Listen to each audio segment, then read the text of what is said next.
Good morning.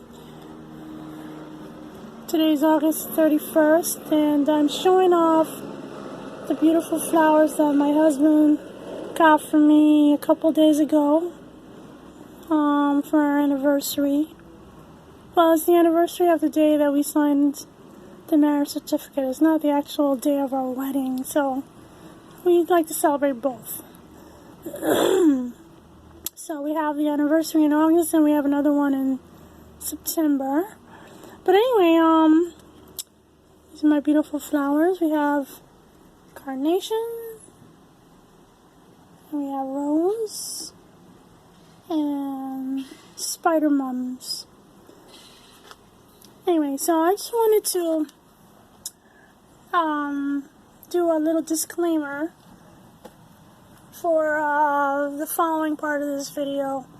I just wanted to, I guess, say that, in no way am I recommending that you toss aside your medications for any kind of home treatment, any kind of herb that you grow.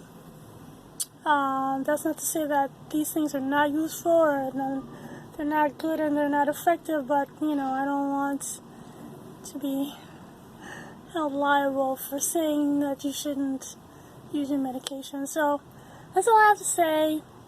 Enjoy the rest of the video.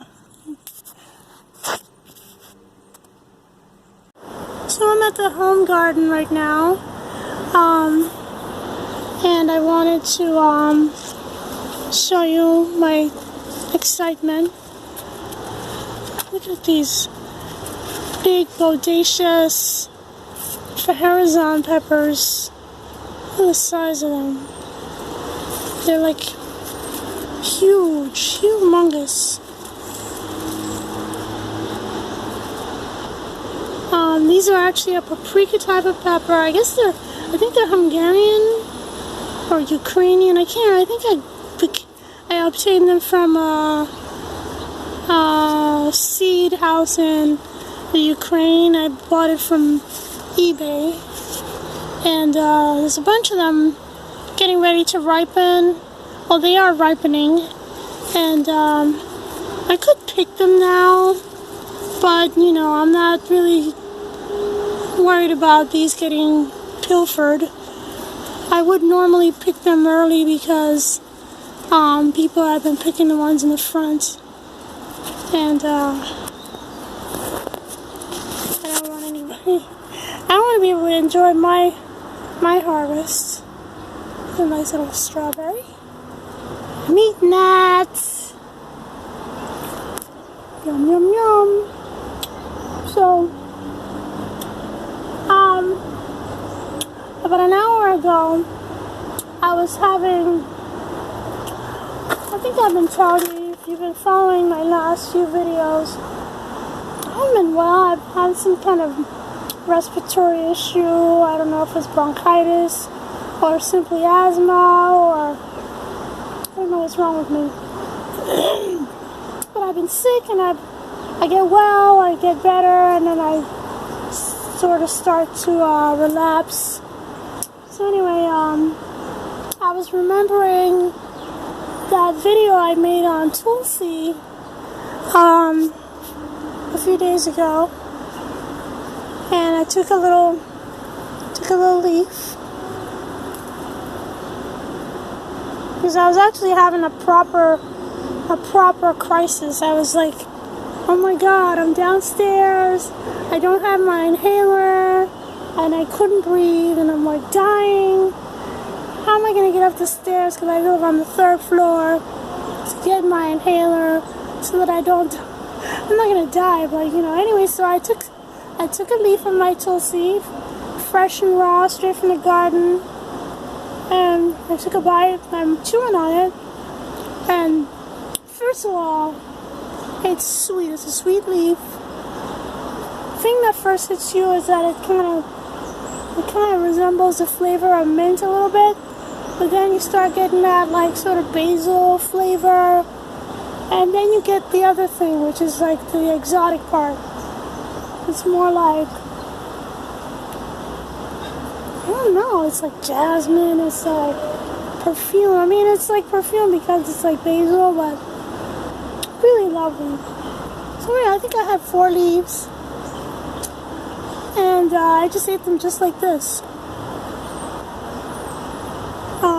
I think I eventually got a little water in down my throat to wash it down, but you know, within about 5 minutes I was feeling a lot better. I was feeling like, okay, so I'm not gonna die. And so now it's about an hour later and I can breathe again. I mean, I'm still like coughing and stuff like that every now and then, but I'm telling you, it was a lifesaver taking this thing. I just took it, and so now I'm gonna do this. Oh, this is actually regular basil. This here is tulsi. As you can see, the regular basil has shiny leaves, or a little bit concave, convex, whatever, concave. And this is just like a straightly serrated, not shiny.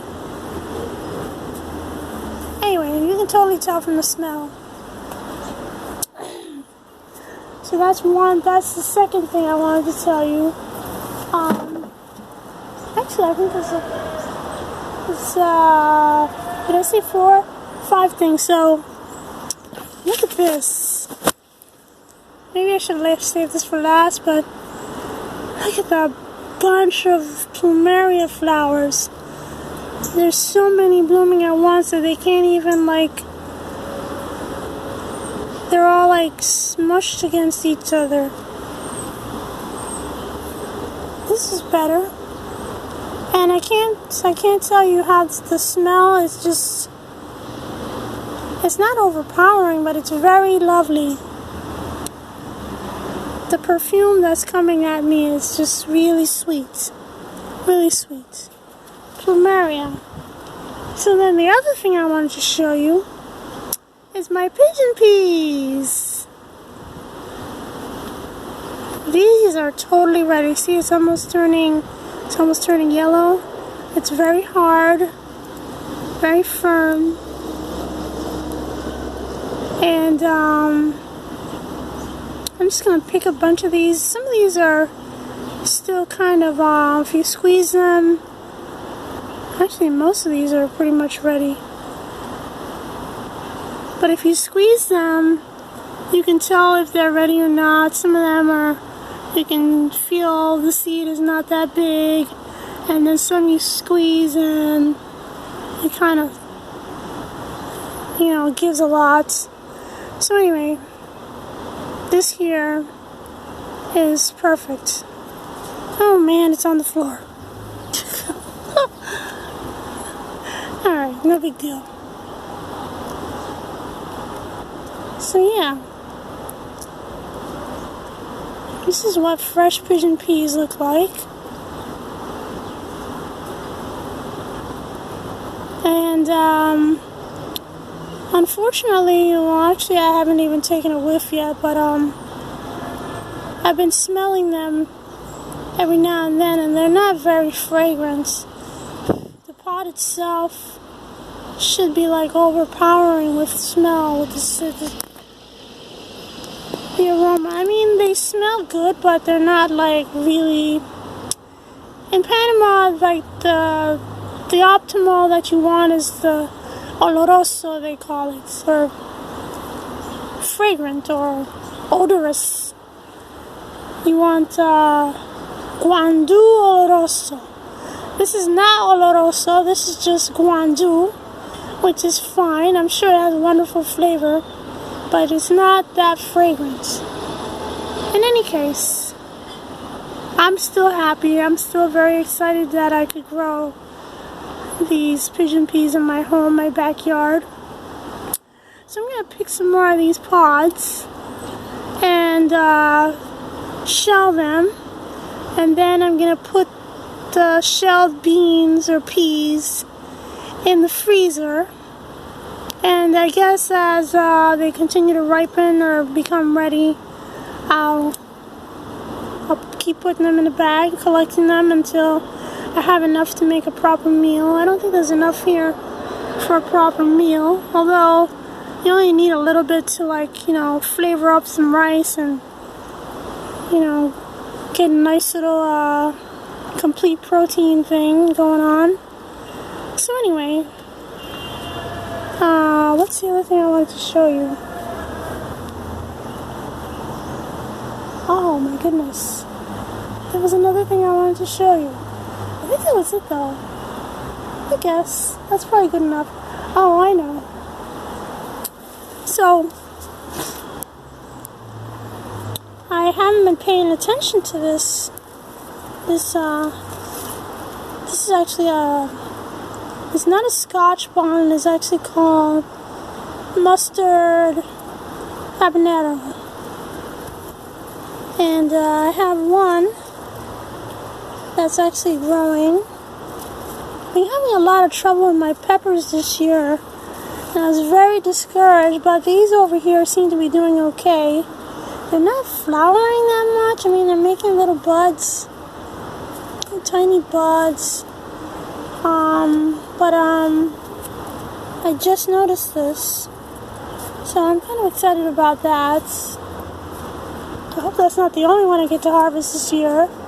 I was just looking at the calendar, and today is the 30th. Today is August the 30th, and tomorrow's the 31st, so then Saturday is the 1st of September. And so when September rolls around, I'm like, okay, it's over, pack it up. You know, let's get into fall and winter mode. But you know, hopefully we'll still be able to get a few things out of the garden before the weather starts to turn cold. I'm trying to think, is there something else really? I think that was it really. That was all there was to say. So yeah, I guess that's all there is to it. So thanks for watching.